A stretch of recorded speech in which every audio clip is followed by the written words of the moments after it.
listening to Hooked on Startups, where every week you'll hear from some of the most talented, inspiring, and successful entrepreneurs who shared their real-life stories, how they overcame challenges and failures, and how they mastered success. Get ready for some of the best business tips, tricks and tactics, and some frank, unscripted discussions. Here's your host, Matthew Sullivan. On today's episode of Hooked on Startups, I am delighted beyond words to be joined by none other than Dave Goodman. Dave, welcome to Hooked on Startups. Thank you. Pleasure. People normally say more at this stage, but don't worry, we can. It's such a beautiful day. No, I got nothing. That's too much. Okay. Dave, you are a musical prodigy. You are an entrepreneur. You're a pilot. But most importantly, you are the inventor of the Coco Jack. Now, would you care to explain to my viewer who and what the Coco Jack is? Sure. The Coco Jack is a tool that opens coconuts safely in seconds, no matter your size or strength. And our company sells an entire line of coconut products to open, scoop, sip, and noodle fresh coconuts. Have you been asked this question before? Once or twice, yeah. Let me see your fingers. How many fingers do you have? I've got all of them. I can't say that for all of our customers, though. Yeah. And that is that the main reason? So were you born into this profession of inventing devices to open coconuts? As a matter of fact, yeah, I come from a long line of coconut opening. No, I don't. I was keen on inventing stuff when I was a kid, and I didn't really have the channels for it. So it wasn't until like 2012, I guess, I sold my apartment in New York City so I could travel full time, that I had the extra cash to play around with developing these tools. But yeah, I was a classical musician for years and years and years and years, and didn't want to cut my fingers off opening coconuts. And so I thought there's got to be a better way to do this, which I think is the magic line everyone gets in their head.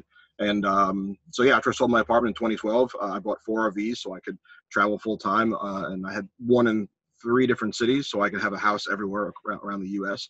And when I got down to Austin, Texas, I met a blacksmith who also had a big red beard, so I kind of knew it was fate. And we started making prototypes, and it took 100 prototypes to get it right. And now it works basically perfectly. And in the early days, you know, I did very well with my apartment sales, so I had a little extra money to play with. And I would tell myself, well, I don't know if this will work or not, you know, but I want to have fun and learn something every day. Those were my goals in the early days.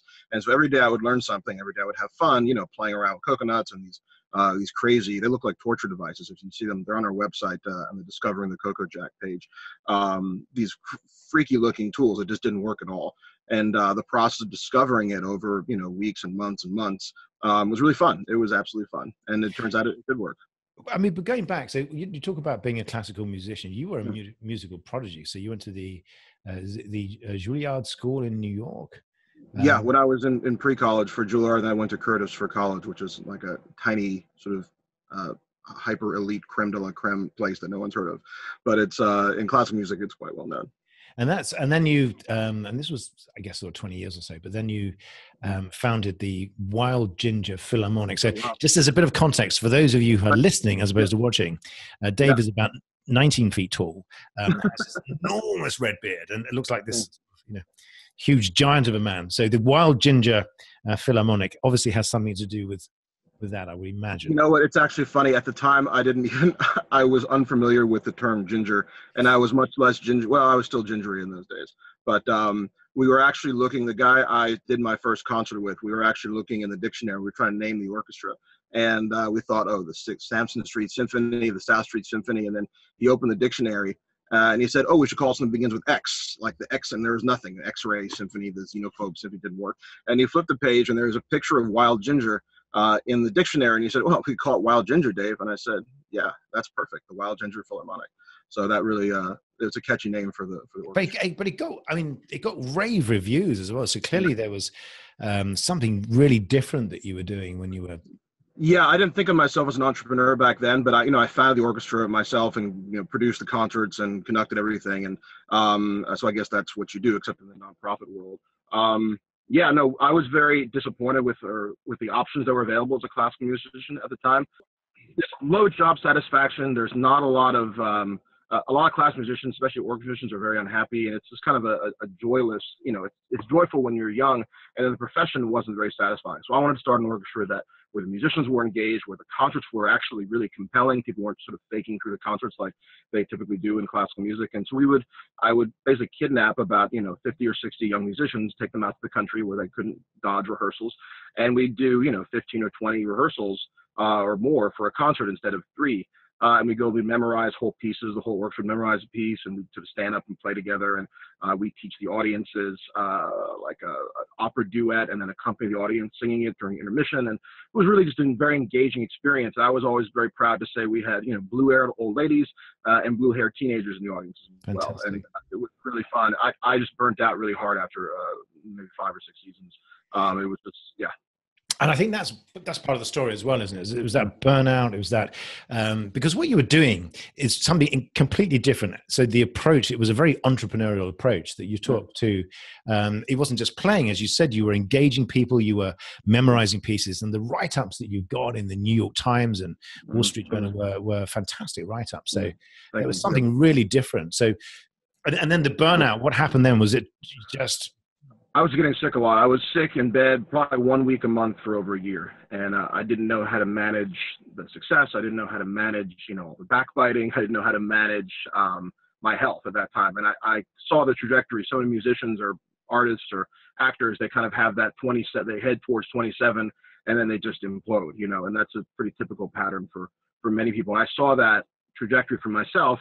And, for better or for worse, I sort of pulled back from the brink. I said, I need to sort this stuff out if I'm going to have an extended career in anything, or I might not make it till 30, like, again, so many young artists. So I pulled back, moved to California to try to get my health together. It sort of worked. And at that time, I developed a real love for economics and business, but mainly economics, and then wanted to participate in that. And then, sorry, you sound like you want to get a word in. No. I was just looking. So you mentioned economics, but I was just looking. It's actually not economics on its own. It's economics, neuro-linguistic programming, hypnosis, mythology, aviation. So for you, taking time off is not taking time off. It's that's true. Yeah, immersing yourself in about every ology there is known to man.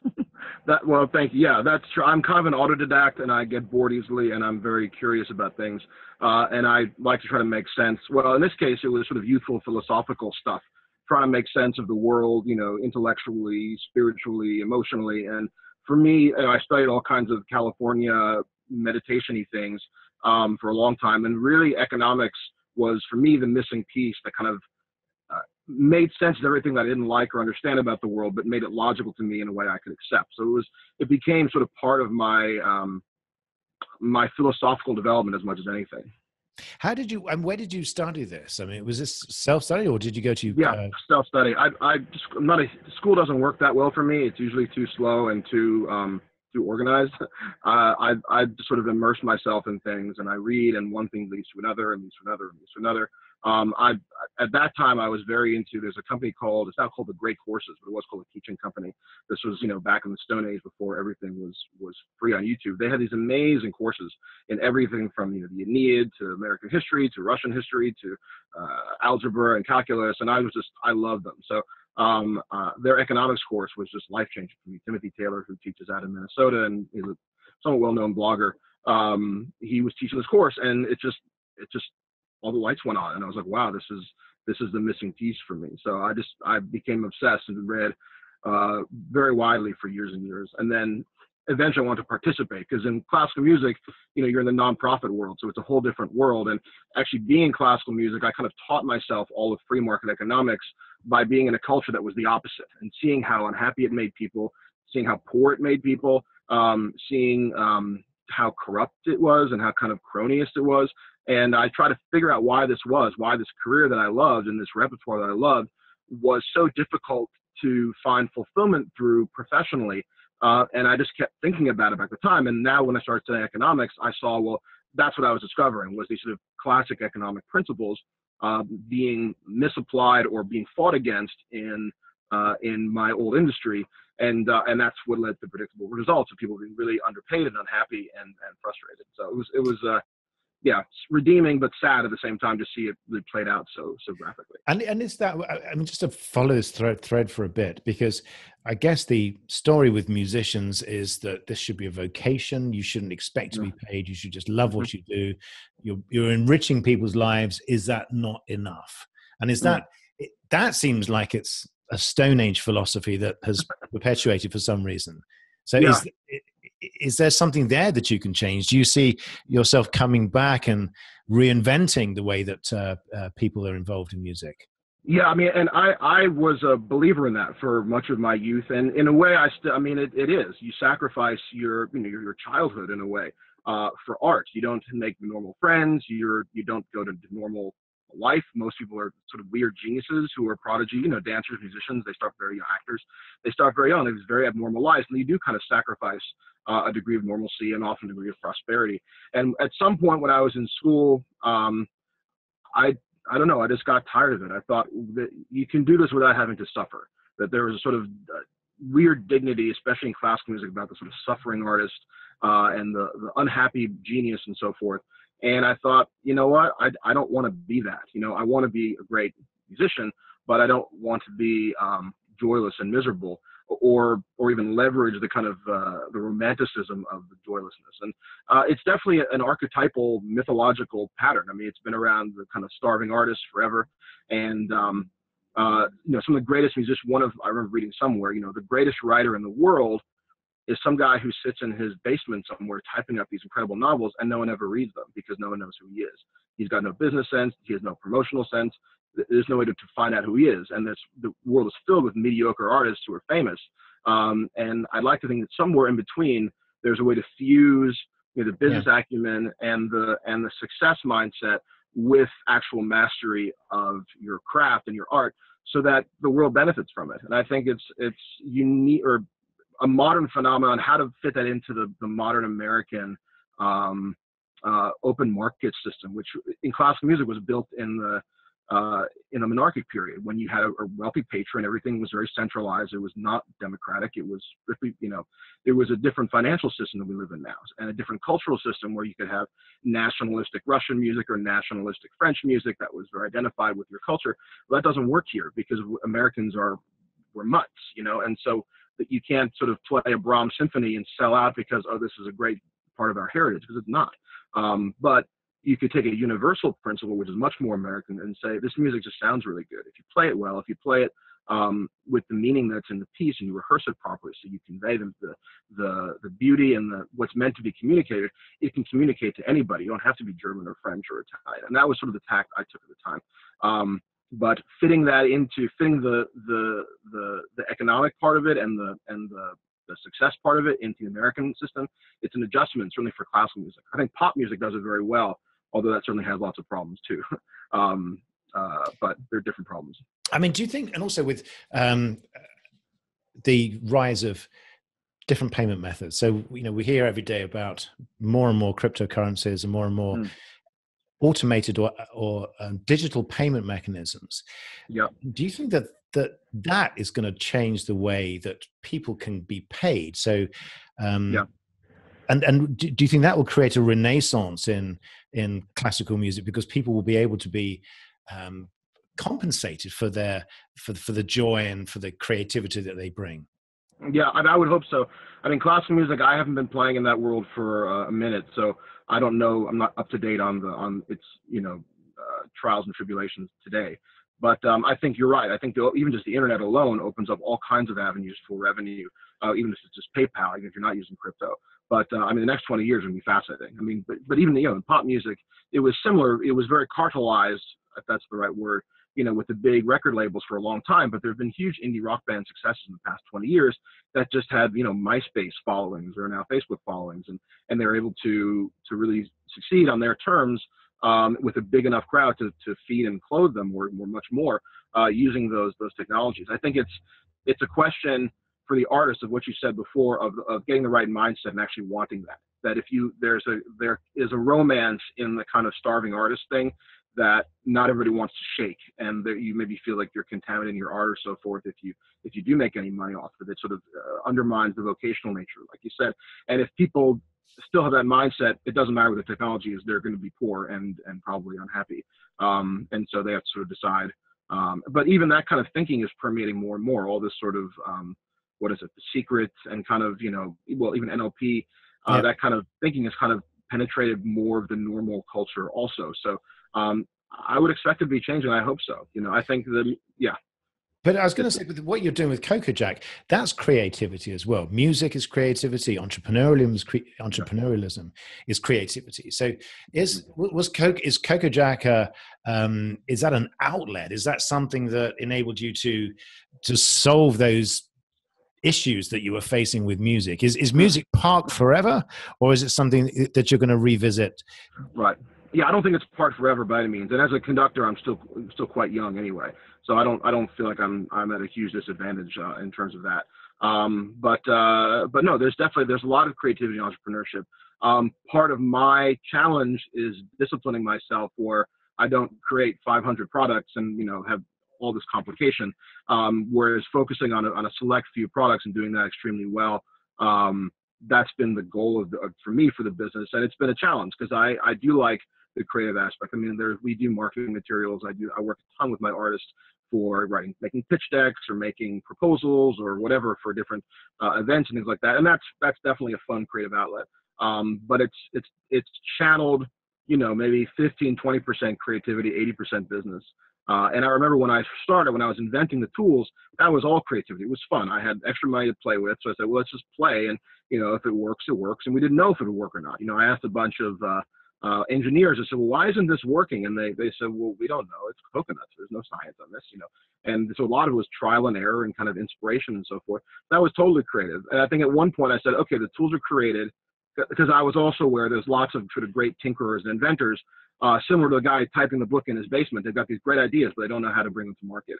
They don't know how to mass produce them, how to market them, how to run a business. And they're these kind of, kooky, weird, brilliant engineers who can't interface with the world enough to make their vision a reality. And so I remember at a certain point, I sort of made a conscious switch. I said, okay, I'm an inventor, fine, but I'm no longer inventing Coco Jack. I'm running the business of Coco Jack. And it was yeah. What sort of help did you have? So it sounds like a lot of this stuff was done on your own, but were there people around you that you could rely on? Because you've moved completely away from the industry that you were in. I think you went on tell us a story about how, why coconuts in the first place. Oh yeah. Well, part of getting my health back together after, the real burnout, was I discovered the raw food diet. A friend of mine, I'd gone away when I was in flight school. I was in middle America eating America food for a year, and I got very overweight and unhealthy. And I was going to the gym every day, but it wasn't working. I wasn't getting healthier. And I was like, this is what happens in my, mid-20s, and you start this sort of slow decline towards, death and whatever, despair. And I said, well, I'm not really ready for that. I've got a lot of stuff I want to do. And when I got back to New York, an old friend of mine who was in his 60s at the time, I hadn't seen him in 2 years. He looked fantastic. I said, wow, you lost 20 pounds. Your skin is glowing. They had to take out his colon, but then they didn't have to take out his colon. I said, well, what are you doing? Because you look great. And he gave me this green juice to drink. And I said, well, I don't know what this is, but I'm going to drink it. And I got sick right away from cleansing, like a detox reaction. Was sick for 2 weeks, probably lost 30 pounds in a month or two, drinking this stuff, sweating, my skin cleared up, my mind cleared up. It was just an amazing transformation. Lost about 100 pounds over a year. Doing just detoxing, cleansing, a little bit of fasting, and just eating raw foods and a lot of green stuff, and changed my life. So coconuts were kind of a staple of that diet. So I was throwing a knife at my hands, 5-10 times a day for weeks on end. And I thought, well, if I do ever want to go back to music, this is a great way to not do it. If I slice off one of my fingers. So presumably you could find limited pieces where the range of notes that you needed to play was. Well, I mean, what is the Django Reinhardt, the two-finger guitar player? So it's certainly doable. I'm not sure I want that to be my legacy, but you'd have a limited repertoire, but still. Yeah, you get a lot of good PR though for the two-fingered pianist or whatever. That's a good PR play, but not for me. But that was it. So that's and the aha moment, I guess. So as you were throwing your machetes and various levers, levers and hammers and all sorts of things. I mean, I know because it is particularly the Thai coconuts because they are sort of armor plated, and you have to drive over them with a truck or something to Yeah. No, they're the best tasting ones, and they're the kind of classic raw food coconut. They have a slightly sweet flavor. And back in the day in World War I, the the water was actually used for blood transfusions. It's so similar to human plasma. Our lawyers won't let us recommend that to people, but it was something that was done for some time. Yeah, no, yeah, that's just consult your doctor before you put coconut in your veins. Before you use this as a blood transfusion. Yeah, yeah, well, exactly. I'll make sure that that's in the show notes. Yeah, lots of disclaimers there, but yeah, so it's they're fantastic and delicious, and fresh coconuts are the best. But the real issue is, and so that's a typical example of a market problem. So as opposed to being an inventor, as you were saying earlier, just inventing stuff for the hell of it, the difference is this is a real problem. This is a problem on a grand scale. Yeah. So you're not just creating a nice to have. So real risk, massive demand. Yeah. So was there a moment where you thought there must be some device out there that I can use, and then you found that there was nothing? Yeah. I mean, that was sort of the way people did it. I mean, I looked around a little bit, and but yeah, it was obvious that there was no real good solution for it, and then at least nothing like I had envisioned. And it's funny because at the time I thought my market was just the kind of like Venice Beach raw food hippie vegans. Maybe I'd sell 10, 20,000 of them and call it a day. But as I tested it with people to see if they would actually want to buy it, for the money I was going to charge, I would realize, oh no, it's a lot of people. And every inventor thinks that their product, it's for everybody, and they're usually wrong. And I thought it was, just for a few people, but I was wrong. It was really, there's people eat coconuts everywhere. And we've very, very, very diverse customer base, which is really exciting. And how did you start the process? So did your sort of creativity genes kick in when you were thinking, how do we build this? How do we design it? Yeah, I mean, I was starting this company. I had a little bit to prove to myself in terms of what you needed to start a company. Pretty much, I didn't want to think you had to have the right connections and know all the right people for it. I wanted to sort of do it with what was right in front of me. I had a friend who was an artist, and I described what I was in thinking, and he drew on a piece of paper, and it was close enough. And I said, okay, well, I don't know anything about metal. I guess the blacksmiths make metal, don't they? And so I looked in the phone book or the internet, and there's this blacksmith. So I went and visited him, and I said, okay, well, can you do this for me? Here's the picture. And I knew enough to get a non-disclosure. I read up about patent stuff like that to make sure that I did it all properly. And really just put one foot in front of the other. And I won't say I pride myself in not knowing anything, but I have no ego invested in being a great metal worker or anything like that, or a great marketer. I just didn't know anything. So I asked a lot of questions. I talked to a lot of people, and I just asked. And I'm like, I wouldn't say I played dumb. I said I was dumb. I just didn't know. And most people are very, very happy to share their knowledge with you because most no one really cares. And then someone shows up and wants to know, they won't stop talking, and it's great. They're very eager. And, you hear, I took the tool around my prototype to, 5 or 10 manufacturers, and every one of them knows the right way to do it, and it's their way to do it, and they're all different. And so I have to sort of take all that back and process it and say, well, what makes the most sense for us? Can we combine these? Don't take anybody too seriously with what they know, but listen to them and hear what they have to say. And so for me, I approached it from a point of discovery and learning rather than a prefab plan. This is how you do it. So it's kind of, sort of follow the yellow brick road kind of thing and see where it goes, instead of knowing start to finish what it's going to look like and how this all works, because I've made 60 kitchen tools before. So. But I think that's probably the best way, though, isn't it? Because if you go in without any preconceptions and you work on the basis that I've got this idea, but I need help, is that the advice that would you do it the same way next time round, do you think?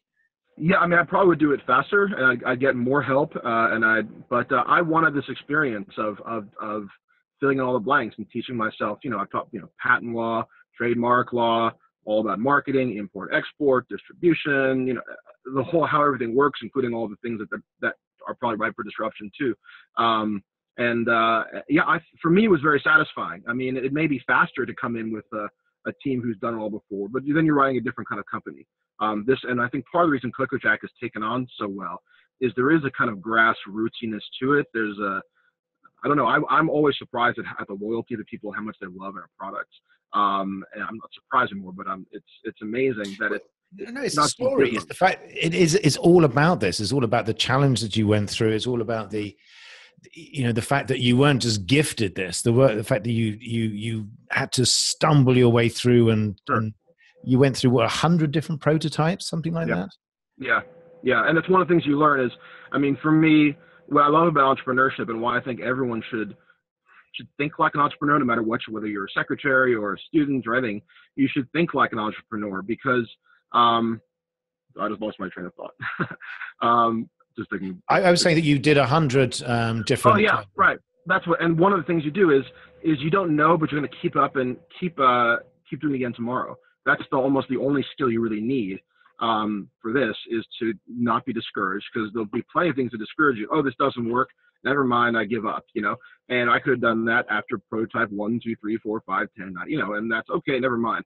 But you get up again and you say, you back off a bit, think about it, try something new. And, most of the real breakthroughs happened kind of randomly. It was maybe someone was using the tool a different way, and actually that worked better than what we were doing before.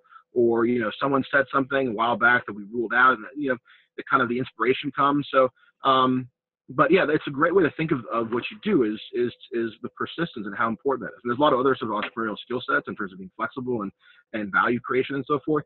But that's a big one. It's the only skill I brought to the table was getting up and doing it again, even when stuff's, especially, when things are hard, you're getting yelled at, you're getting trolled, you're getting, all kinds of threats and whatever. And people, they love you, but they also hate you, or they resent you, especially, if you're on TV, there's a lot of sort of envy that comes at you, and expectations, and, facing that every day can be hard. But it's, if you keep on doing it, that's kind of what works.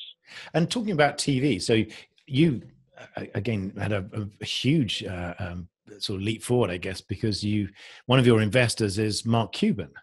Yeah. We got a handshake with Mark on the show. Yeah, that was it was a good moment. And again, I think you may be slightly underplaying the months of preparation that went into this. Oh, well, yeah, that's true. Going on Shark Tank is a grueling experience, and it was months of preparation. You're right.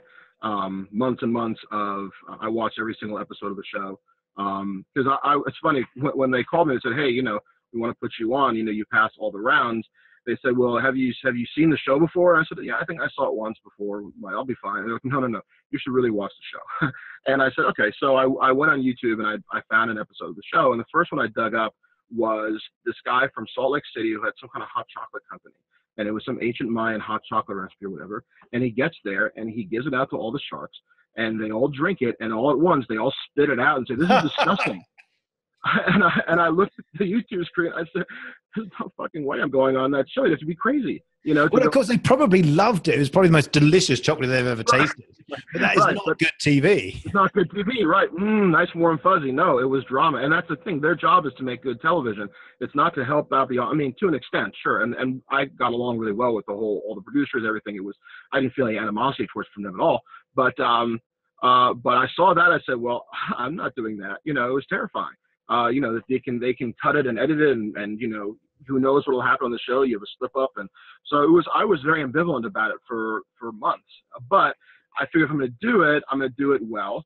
I'm going to be as prepared as I can. And so I did. I watched every single episode. I wrote down every question that they asked, and I made sure I had at least 3 answers to every question that they asked. And if I didn't know some, I actually hired sort of a CFO company to coach me on any of the lingo that I might not know, and they sort of challenged me for some stuff and caught me up to speed and tried to throw me to sort of train me to make sure that I wouldn't have a deer in the headlights moment on the show, and I didn't, as best as I can recall anyway. And so yeah, I actually have never really watched it. I think I saw it once by accident, but it was too much to check it out. But it's it's a grueling experience, and it does take months to But now you've gone through so that was was that a launch pad, or was that because you've raised capital through crowdfunding now, and you're now working? Yeah, we've done it with crowdfunding. Most of what we've done has been with debt. I think we did an Indiegogo because of pre-launch, and the platform didn't really work for us. So that hasn't been a great platform for us. It probably could be, but I think what needs to get put into it. It's not as great of a fit as it probably should be for us, just because I think of where we are, at least right now. But yeah, we did a lot of this. The debt market now is actually terrible for small businesses, which I learned. That's one of the things I learned. It's funny because before I launched, I walked into a Wells Fargo bank and I said, well, hey, Wells Fargo guy, I was like, I'm about to launch a company. I think we're going to blow up really big. I want to make sure that if we grow up big, you'll be able to lend us money so we can buy inventory. And he said, oh yeah, absolutely. If you can show us those sales, yeah, no problem. And I said, okay, great. That's solid. And then it turns out that's just not true. The banks really don't lend at all to small business. If you have purchase orders, they'll lend, but we're very successful online. The banking model hasn't caught up with that remotely. And so there's lots of alternative lenders, but it's very expensive and complicated. It's an interesting predicament for a lot of small business. And again, this is one of the challenges. So it's actually a challenge of success. So it's funny how the irony is layered upon layered. So the life of an entrepreneur, you go through all the engineering phases. You have this idea, you have the determination and the persistence to turn your idea into reality.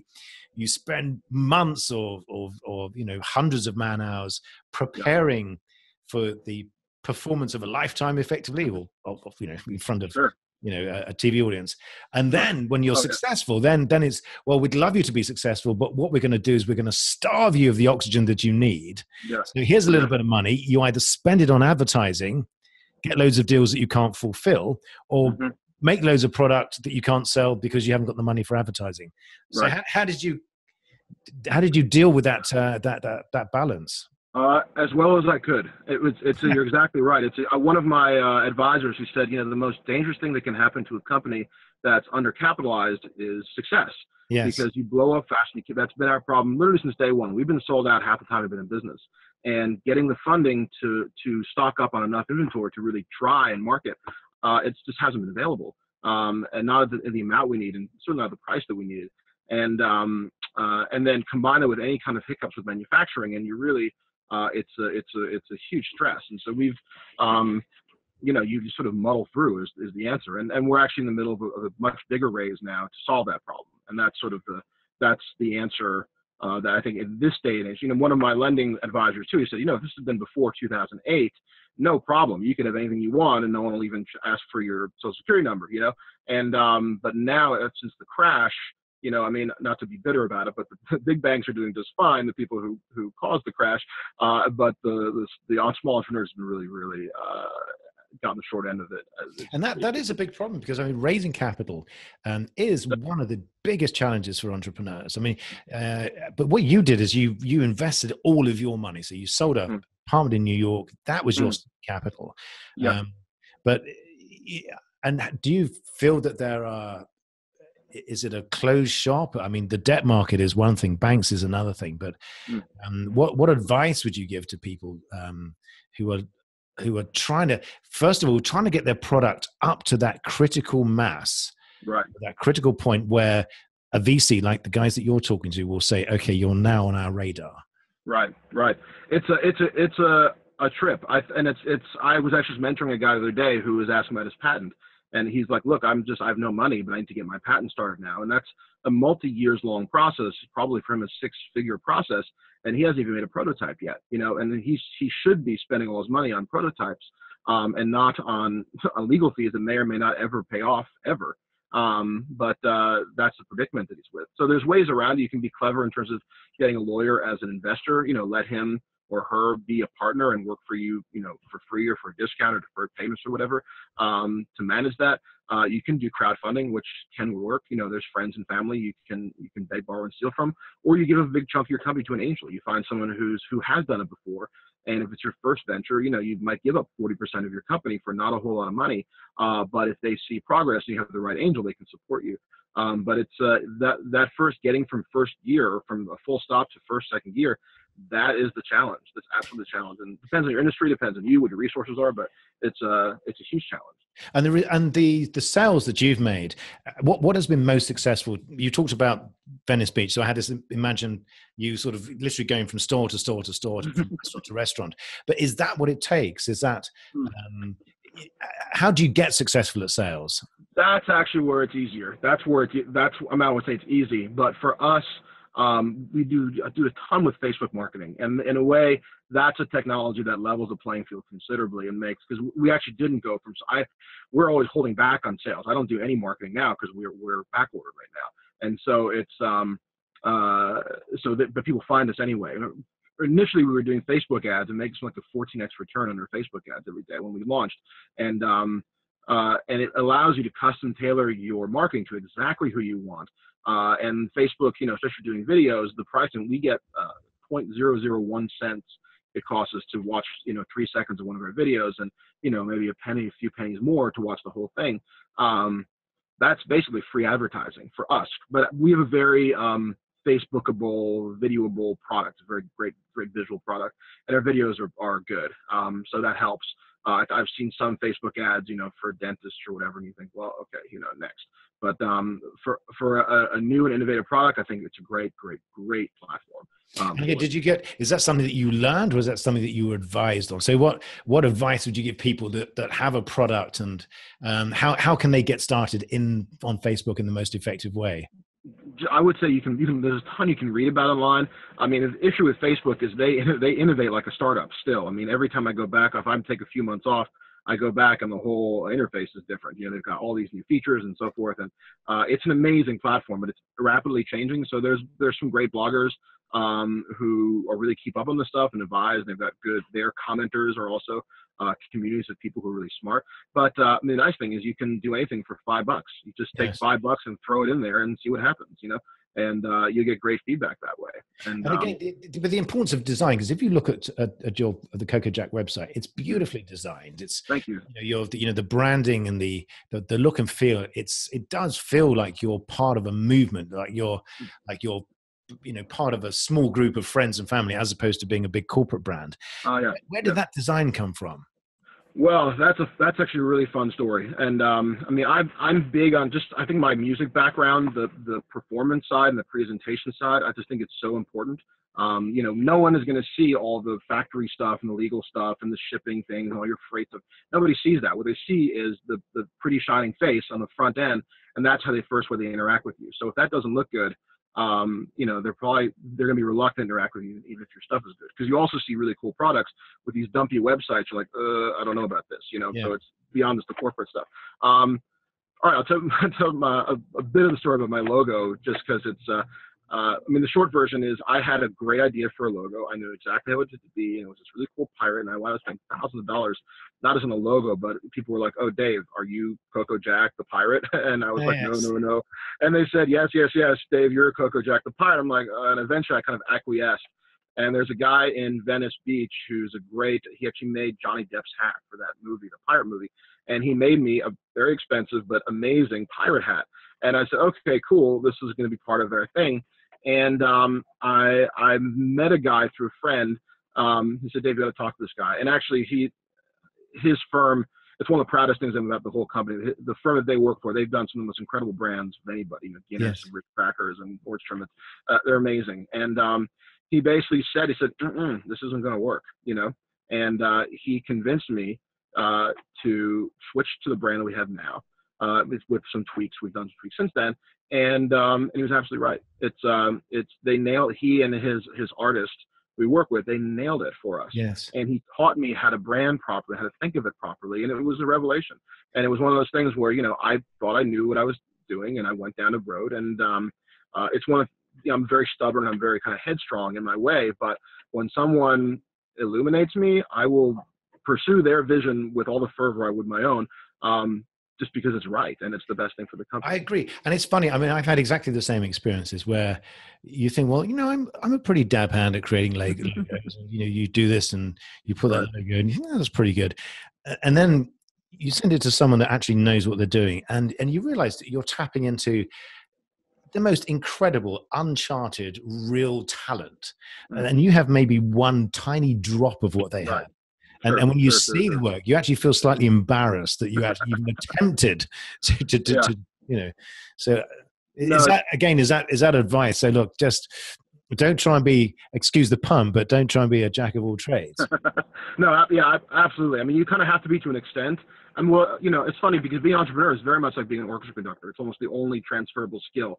As an orchestra conductor, you don't play the flute, you don't play the oboe, you don't play the cello, but you're enough about them to do a lot of damage, but enough about them to draw out what you need from them, from the players, but you're kind of removed a bit. I'm not in the metal shops welding the stuff together. I'm not the artist designing everything, but I know what I want, and I know how hopefully how to best bring it out from people.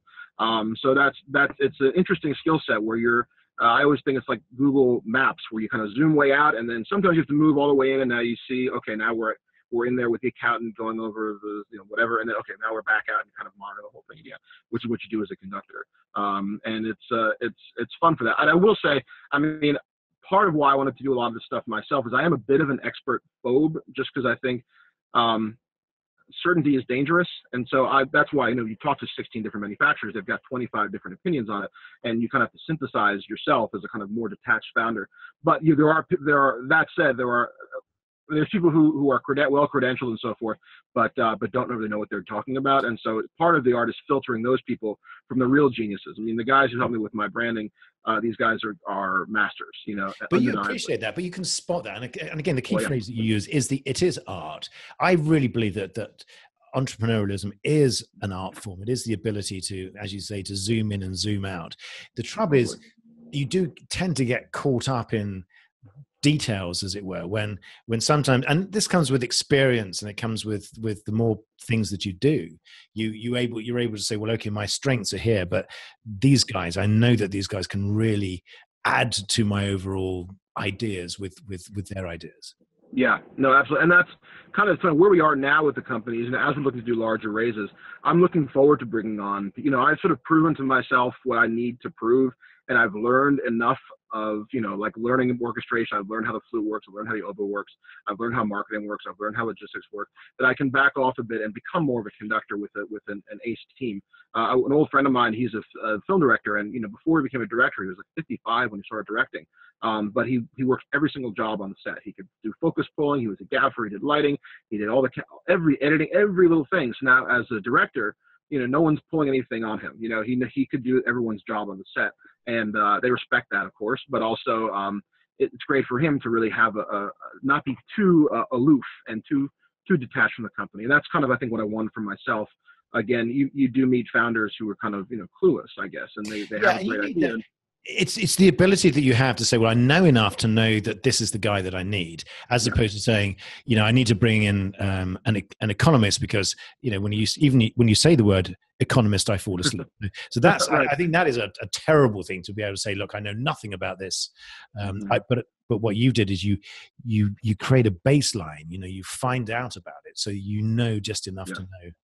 Just enough to know what you don't know. And you're right, it is an art. You have to know when it's time for that. And, like, I don't like paint by numbers stuff in general, but sometimes, it's right to put it into a formula. When do you do paint by numbers and just kind of plug it into a formula? And when do you, look at it creatively, look at it with real time and so forth? And how do you balance that? When do you do what? It's not just a rule book, So what's next? Is there another product in the back? I know you're just about to rule the world with Coco Jacks, but do you now feel, have you got is it a bit of a drug? What are you going, okay, we've got Coco Jack, that's sorted with the design team, the marketing, the money. Right. Do you feel your wings unfurling? Yeah, I mean, I definitely have other companies I'd like to start. I do want to see how far Coco Jack I can take it before I commit too much to, whatever else. But yeah, I mean, inventions, maybe not. There's some other companies. I can't tell you a couple of the ideas I have. They're really cool, but I can't tell you yet. And I'd love to at some point own a restaurant, just because it's a great way to lose money. When you can use all kinds of ways to lose money, but starting a restaurant's one of the best and most delicious. And but it's a great communal experience, and it's really important for, yeah.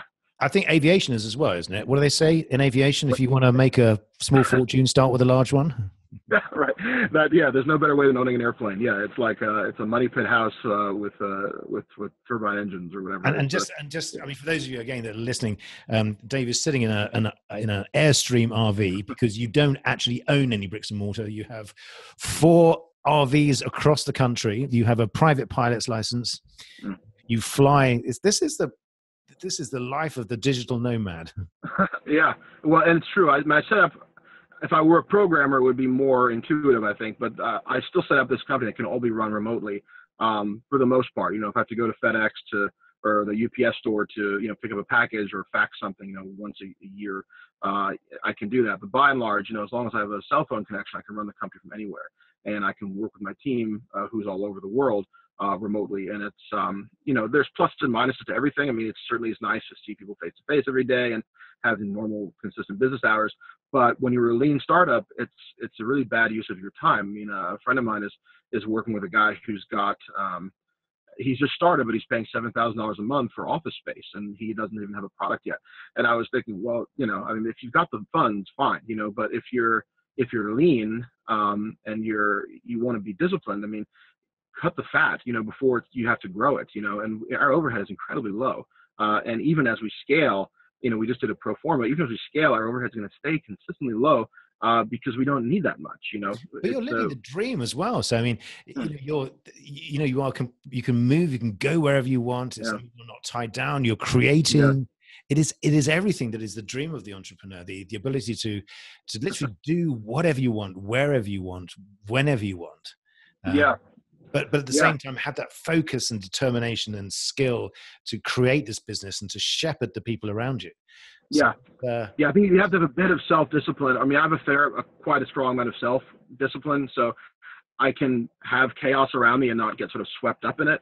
And I think that's, irregularity in working in a different city every day, or a different coffee shop, or a different hotel, wherever I am, I have the mental focus to kind of manage that, and it works really well for me. But, it's great because, I've got calls to Australia that don't start till 10 p.m., stuff with China that's, 5 or 6 p.m. or first thing in the morning and so forth. And then I've got, the normal day here, East Coast stuff. So having a 9 to 5 office hours for me wouldn't make any sense, so this actually complements really well. I don't think it makes sense for anybody actually, but that's one of the great guys. Well, I mean, it's one of the hard things in entrepreneurship. Some people love that, I'm told.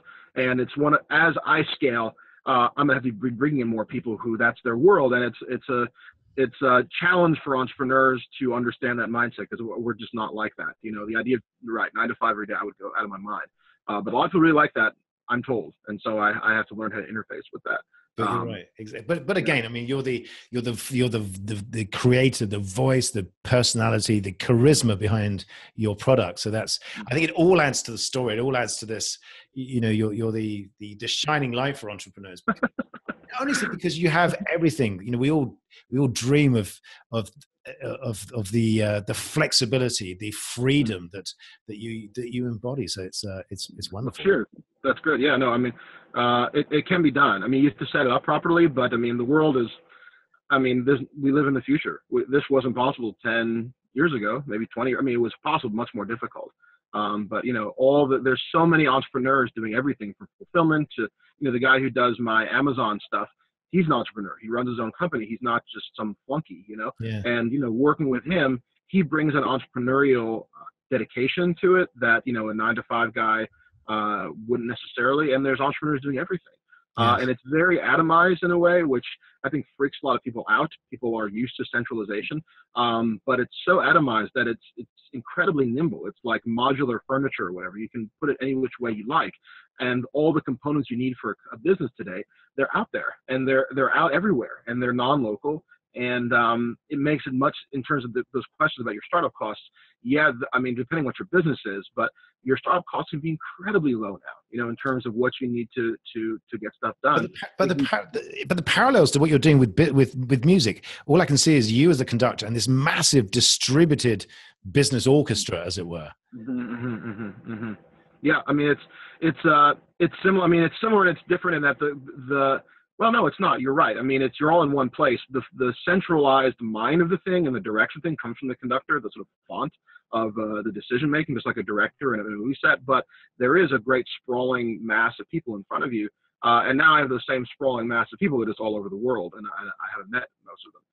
So, but it's the technology allows that now, and it's possible. With music to, I think, engage the non-locality of it and the technology of it more. I'll see. I don't like making plans anymore, because everything changes every minute. So I kind of focus on what's right in front of me most of the time. But I can see how if I started looking at music differently, given the world now, given the technology now, I mean, the options, if you open your mind to it, are staggering. I think that the education models and the kind of economic models around classical music, at least, make it very, very resistant to change. They make change not really rewarded. So there are ways around that as well. I think I've been thinking. What I think, what I meant was that the businesses you have there are so many parallels with. It's like your what you did in the past, but where you're your orchestra was in front of you, you're still you're still conducting, but it's a business at a distance, as opposed to it's that same skill set. It's that same having the vision, articulating the vision, getting someone here to do the marketing, someone to do the branding, someone to do the It's funny. For a long time, I felt between careers, I was like, well, what skills do I have? It's one of the reasons I became a pilot. I was like, I want to be able to do something, and but in a way, this is it's a skill set. It doesn't look like one. It's not like being a welder or being a painter or whatever. But being able to manage it, certainly psychologically, being able to balance all the things going on and live certainly in the chaos, and be comfortable with the uncertainty. I think that's another one of the things. I'm very, very happy having no idea what's going to happen tomorrow or today or 10 minutes from now, and learning that and trusting and having, I guess, a kind of faith or a kind of confidence. It's a kind of just like things work, and if you know that, you're able to see the right ring to grasp. You're able to see the step, like that Indiana Jones movie from a zillion years ago. You see the step kind of showing up in front of you when it's time to take it. Instead of needing to know 4 years in advance where you're going to be in 2013 and how what clothes you're wearing and what your hat looks like and who you're married to and all that sort of stuff. It's extremely present focused. It's extremely just like, here I am today, and most people, I think, just do not want that. And I think, you're right, because it's very easy to say I can't do anything because I haven't planned enough. But what is the expression? If you want to be, do. Yeah, that's exactly right. Yeah, there's a guy, Isaac Morehouse, who runs an entrepreneur sort of theater company. This is a little plug for Isaac, called Praxis. And they basically, it's not even a school. It's like they bring in these guys and they teach them how to be entrepreneurs by just doing stuff and apprenticing and learning. And he's very much a proponent of, don't plan, just do it, and you'll screw it up, guaranteed. And that's how you learn things. You learn 10 times more by doing something and figuring it out and making mistakes and figuring it out than you ever will learn by reading about it or watching somebody else make the mistakes from a safe distance. It's dangerous. It's absolutely dangerous. You get muddy, you get dirty, you get emotionally hurt, you get injured, you have to change your thinking. It's brutal, but I don't know, it infuses you with something that's much more vital than the kind of spectator sport life attitude that I think most people don't really want, but something in them makes them do it, Yes. And it's they say they don't. I empathize because I was in between stuff for a while as well, and it's not always the right time to do things. But the entrepreneurial mindset, that's why I think it's so important for everything, no matter what you do, to think of it that way, with to sort of get in and do it. And that's, here I am now. I know all this stuff. I didn't know.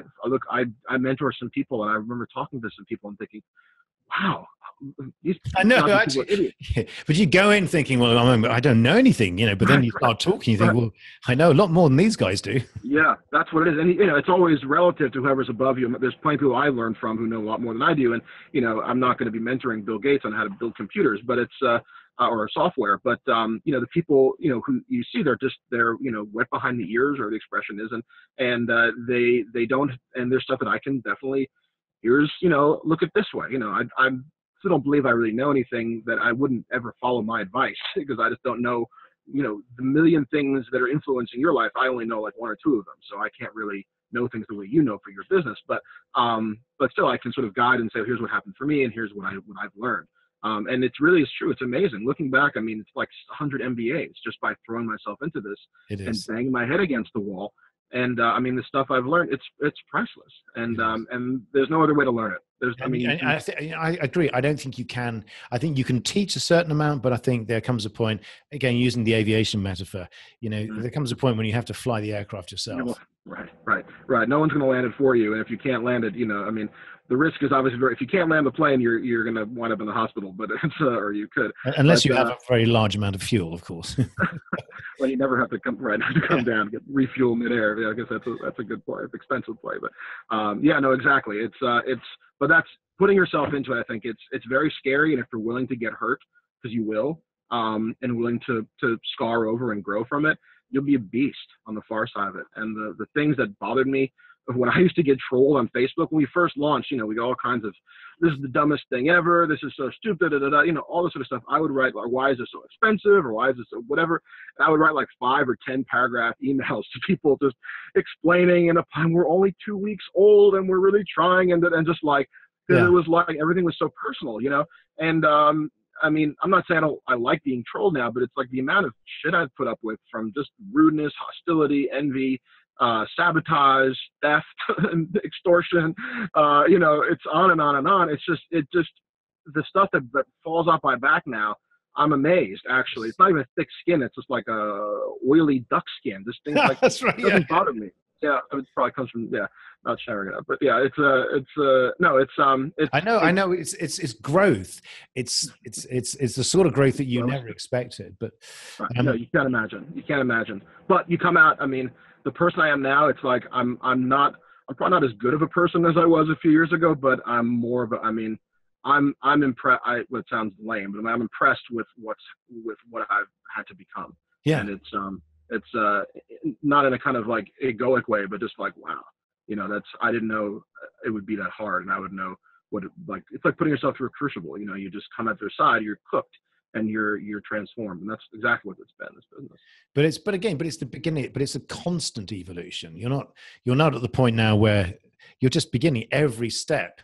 Yeah. Pushing through another crucible with, but every now and then you get the cold shower just to sort of Yeah, well, and that's a nice thing too. It's one of the entrepreneurial things I like to teach is just failure.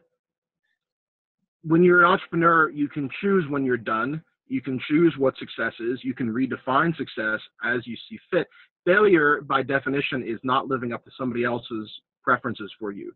Oh, you didn't do this according to my schedule, or you didn't get the answer that I wanted on the test, or so forth. You're basically subjecting yourself to somebody else's assessment of what's important to them and the time frame that's important to them. So it's very easy to fail when the determination is not up to you. But as an entrepreneur, you kind of take that back onto yourself. And I mean, before I launched, one of my friends / mentors was telling me a story about someone who started some kind of online company where she wanted to sell dog treats or something like that. And they had this cool dog treat thing, and it wasn't working. And she kept persevering and persevering. They say pivot or persevere, and pivoted to something else and moved a little bit this way and moved a little bit this way. And after like 2 or 3 years, she was selling custom made tennis balls with a $200,000 a year EBITDA, and she was making a lot of money. And it wasn't what she thought, going into it. But she didn't say, "Oh well, I can't make the dog treats, I give up," or she can. And then you take the knowledge you did with your quote unquote failed dog treat business, and you mentor other people, or you apply to something else, and so forth. So you get to define your terms as an entrepreneur, which it sounds a little bit like a cop out, or it could if you're in that other mindset, but actually that's the entrepreneurial mindset, is you take with whatever you have in front of you and you create with it. The most sought after people in Silicon Valley, I'm told, I'm not in tech, are the people who failed at 3 or 4 businesses, because they've learned, they know everything. They know every pitfall to walk. Everyone can't wait to talk to them. I mean, yeah, it's great to talk to Steve Jobs, he was alive, but he's not going to tell you the same thing as some guy who's had made every mistake you can imagine. That's invaluable. And that's also a 6-figure consulting business. So there you go. That's your pivot. And the pivot is really just realizing that the idea you had at the beginning, sometimes you have to let go and realize that actually the whole universe is telling me that I've got something, but I need to tweak it slightly. So I think one of the big failures that people make is hanging on to stuff for too long, when the entire universe is saying, just tweak it slightly. Yep. It's being flexible, and that's the art of it. Is there's no prefab plan. You can write out your 5-year plan. It didn't work for Stalin, and it's not. He was quite smart. He was a smart guy, lots of good advisors, great education, but it's not going to work for you either, because you have to be really present, and that's where all the California New Age stuff actually can work and be. It's being present with what is. It's very Buddhist in a way, but it's practical Buddhism, or practical New Ageism, where you're not, oh, is this? What about that? Or, well, this is what I used to do. That's going to work today. It's like I talk to a lot of investors who they made their money 10 or 20 years ago, and they know how to make money in 1995 or 1999. And they're right, and it worked for them, and I couldn't for a second disparage that. But you also meet people where it's like, it's not 1999 anymore. There were no Facebook ads in 1999. There were no, shipwire fulfillment houses in 1999. There was no internet basically in 1999. And so the world is so completely different. If you're looking at it through prefab eyes, you're going to miss what's going on. So it's being relentlessly present oriented with, here's where things are now, and they're always going to change. And it's an art. It's an art, and it's an outlook, and it's fun, and it's a very different from the way most of us were raised, where there's a right answer and a wrong answer. The goal is to get the right answer. It's already known what the right answer is by somebody else, and you have to figure out what they're thinking. And that's a way of thinking that is, I think, just toxic for certainly for entrepreneurship, but even just for living your life. Life is the same way. You don't know what's going to happen tomorrow. And how do you make lemonade out of whatever life gives you, whether it's oranges or lemons or whatever?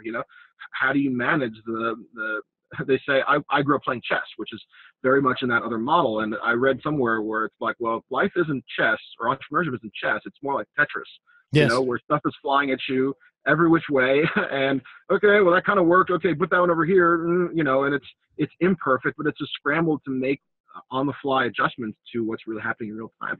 It's very, very, very different than the way most of us were raised. And so a lot of it, it's intoxicating at the same time. And as you say, could you ever go back? Could you ever go back to being employed or? Yeah, no, I mean, I was talking to other entrepreneurs, like, well, I'm basically unemployable, and not because I'm stupid or uneducated or unskilled, but it's like, you don't want to hire me, because, because it would be too much, but once you're in it, you're right. It's just a way of thinking, but you also know that you can sort of make something out of anything. You wake up one day and here's what's in front of me, and boom, you can make something out of nothing, and that's a nice sense of yourself in your life, that you can make something out of nothing, and not just a product, but an idea, a company, a revenue stream, whatever. And it's a very exciting way to live, I've got some other questions for you now, leading on from that piece of fantastic advice and inspiration. So now it's time for my 10 questions. I hope you're prepared for these, because these will open up the floodgates. I've created a new word there, floodgate. You can floodgate. Yeah, floodgate. Sure. So my first question from the questionnaire that I borrowed from James Lipton, thanks again, James, is, Dave Goodman, what is your favorite word? Mellifluous in English. Mellifluous. I sort of forget what it means, but it's got a great mouthfeel to it. It's like honey, what is it? Mel is from honey and fluous is whatever. I used to be I actually sort of speak 4 languages, and I was kind of a language buff when I was more of a scholar. My favorite word is in German is innig. It's like just sort of inwardness. I think it's very beautiful. We don't really have a complement in English, but innig. You do realize you're the only person that's ever answered this question in 4 separate languages. Yeah. I must add a piece. So in one language, what is your favorite? Okay. My second question, right. What is your least favorite word? And you may use a choice of Arabic, Hindu, English. Man, yeah. And I'm looking at because I did take notes on this, because I was thinking about it all last night. And my notes are empty on that. My least favorite word. I can't. Let's do that one. Can't. Exactly. It's that whole, I think it means won't. Is it that sort of interpretation? Yeah, it's the same thing. Yeah. If you won't, you can't. If you can't, you won't. But it's the opposite of what Henry Ford said or whatever. If you think you can or you think you can't, you're right. And I think can't is just, when people tell me that's not possible, it's, okay. It's, it irks me. Yeah. And it's a very common answer. So what are you most excited about right now? Right now, raising capital. I had a revelation about raising capital, which I won't share now. It was sort of personal about 2 weeks ago, and it just changed my whole worldview. Very exciting. And what turns you off right now? Well, it's the complacency and knowledge. I hate to say it, sounds strange, but I find ignorance to be much more useful than knowledge. Yeah, well, they say a little knowledge is a dangerous thing. And that's all we ever have. Yeah, it's what we don't know is literally infinite, and what we know is finite. So I think humility is appropriate. That's that's my feeling about that. So what sound or noise do you love? Cracking you up are looking at your notes, aren't you? I totally am. No, I prefer, it's like Shark Tank, except a little less pressure, But if you give me the cheat questions, then I'll definitely research them. I'll think about them. It's the class musician in me, so I guess I do plan sometimes. The sound of my RV starting, that, and it's just no, okay, it works today, we're off. I love that. Oh, so that's not even a certainty. So in other words, will it start? So that's the thing. No. If I leave the wrong thing plugged in overnight and it just clicks, and like I've got to call AAA or something, and hopefully I haven't overrun my AAA subscription. So yeah, there's a great scene in Breaking Bad where the RV breaks down in the middle of the desert. Okay. So I immediately thought of that. So my next question is, what sound or noise do you hate? Is it the click? That just means it's a new adventure. The sound I hate now, I plug in my inverter to plug in my phone and my computer into the RV. There's a little inverter you plug in the cigarette lighter, and it's got this fan on it that whirs. And I get it. Sometimes it has to cool off the thing, but it whirs for no reason, which to me, I think that's what irks me. It sort of whirs, even though if nothing's plugged in, it still cools itself off, even if it's not getting hotter. And that's like those complacent people who just kind of do the same thing over again because that's what they do. It just whirs, and it's this horrible noise that I can't relax around. So that's amazing. So, which leads on to my next question: what is your favorite curse word? Right, and I'm so glad I can finally do a show where I can curse. I was on Ken's show, and I had to sort of muzzle myself the whole time. This one is actually in French. It's "some fichier," which is like that makes me shit, which I think is just the funniest. What is it again? Some fichier, that makes me shit. I mean, I don't know if they still say that, but when I was spending time in France, they would put them down some fichier, and they would just sort of always, cursing about something because that's what you do in France, I think. And but yeah, I would translate into English, and I would think, wow, that makes me shit. I can't imagine that being a very. But the great thing about cursing in the US in French is people say, "What did you say, Dave?" You say, "I think it's brilliant." Because people will not know the translation of. That's good. So it's a stealth curse word, which is just brilliant. Not a lot in English. One of my Russian friends said there's all these curse words in Russian that only the sailors use. I'm like, where do I find those out? We've got like 2 curse words, it's fucking and shitting. And, they're not, that's all I know. I mean, so that's kind of boring. No, am I wrong? This is a whole new business, I think, just to educate people how to swear effectively. Wow, no kidding. Yeah, I think there are books about that, how to swear, and because it's certainly Russian, I'm sure they've got some good ones. That's right. So, what profession other than your own would you like to attempt? Many, and I don't like the word attempt, so I'll just edit that out. But there's that don't do or try or do or whatever thing. This is, as I said at the beginning, Dave, this is not my questionnaire. I'm merely borrowing it. I will not. Then you won't be offended when I've crossed I'll send you James Lipton's email address if you want to complain to him. But don't shoot the messenger. I'll let him know. Yeah, I mean, it sounds horrible. No, it's not. I would love to do a talk radio show. Oh, that would be fun. I think you'd be brilliant at it. Absolutely. Thank you. That would be fun. I like yelling a lot. But I can be entertainingly obnoxious, I think, if given the right circumstances. I think that's sort of Howard Stern-ish, or yeah, probably not entertainment. More probably would start around economics and then morph into darker topics. I think I have a lot of colorful interests that it's fun to kind of morph together. Oh, brilliant! Well, can't wait for that. Yeah, you heard it first here, ladies and gentlemen. All right, that'll be our next interview. That'll be a freaky one. Yeah. So, what profession would you not like to attempt? Again, apologies for the word attempt. Well, we hit anything that involves working for other people, and I'm just killing myself for any future prospects. But yeah, I think that's almost all of them. TSA, I wouldn't want to do that. Yeah, definitely the TSA.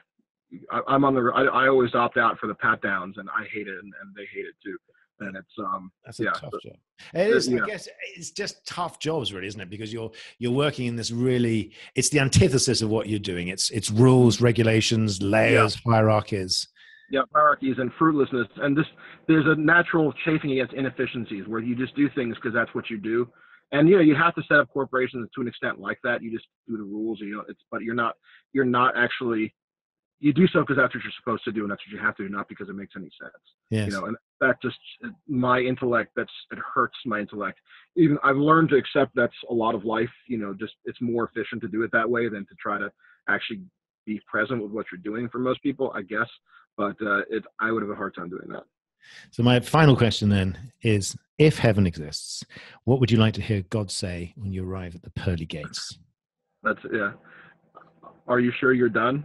That would be mine for that. Is that too esoteric? Okay. No. I mean, come on.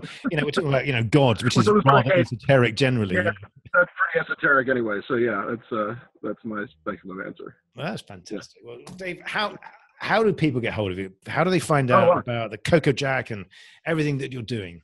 Sure, you can email for now. Just email me. Or you how do they troll you, for example? Because it sounds like you haven't been trolled for ages. I was going to say, I don't want to put out this Jack at coco-jack.com. So our website is coco-jack.com, because that guy in New Zealand is still sitting on Coco Jack. coco-jack.com and Jack at coco-jack.com will eventually get to me, but don't put anything personal in there, because I won't read it the first time, so it'll get sent to me. But that's how you can find us, and you can learn more about the company at coco-jack.com. You can purchase tools there, and we'll do a little. Let's use Matthew as a 10% discount code. We'll set that up just for your listeners. Oh, fantastic! Thank you. Yeah, or we can anything you like. That's just I usually do first name because it's easy to remember. And yeah, that's just keep an eye. We'll be around.